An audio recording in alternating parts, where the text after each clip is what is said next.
Guys,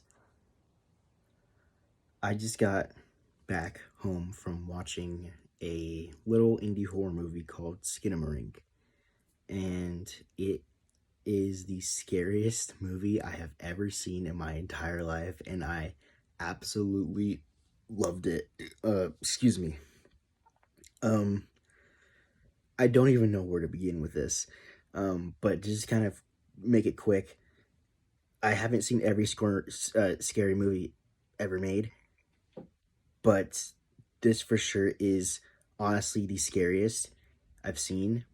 And like, man, like that that whole theater experience was probably the something I'll never forget for the rest of my life.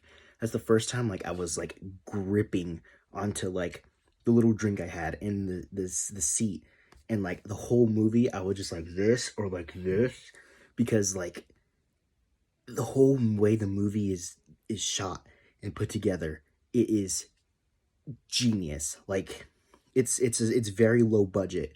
I think it was only made with $15,000. But I think that honestly, I think that benefits this movie because the whole movie doesn't feel like a movie. It feels like it's like some home videotape that was just put onto the big screen, and I think it makes it feel more real. And it just, they have to find more creative ways to make things scary, and oh my god, it does. um I think, like, man, like this is so, I okay, already right off the bat I gave it an A plus, 10 out of 10. Like, this movie was incredible, um because there's no gore really. There's technically not even like a monster.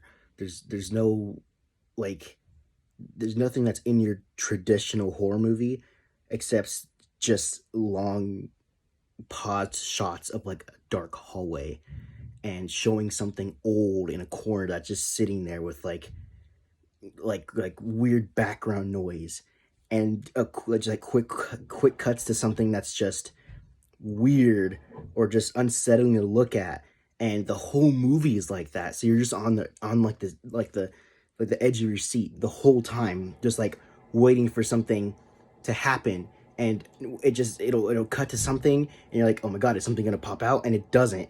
And you're like, okay, well, if it's like that the whole movie and nothing pops out, like, won't you, like, why are you scared?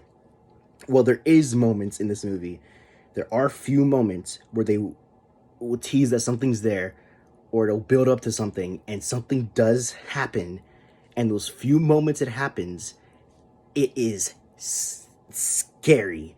Like, every time it'll actually show something, the few moments that it does, it's built up so well, and what it shows is just so unsettling and out of the blue. Every single time it sent shivers down my entire body.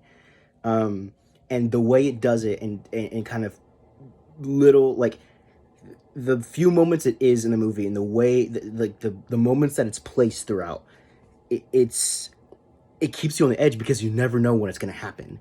It's like, it's honestly the best use of, like, I guess, a jump scare I've ever seen in a movie, because it was done right. It wasn't cheap. And like, even just like it'll just cut to like a ceiling or something, and you just hear little whispers, and it's, you know, like you never know what's coming next, and it's my god, this is it's terrifying. And I just came out of the theater just like, wow, I don't think I'll ever experience something like that again. So if you can go see this in a movie theater, there was only one small little theater that happened to be playing it around me, and it was only like 10 minutes away, so I got extremely lucky. If there's any possible chance for you to go see this movie, please go and see it, because seeing it in a dark big screen was, like, I think it just added to the whole experience. And I will never, there's some like images I will never get out of my head, probably for the, like, as long as I could possibly remember, that happened in this movie. Please go see it. It is so scary, and it's so well done, and I watch it.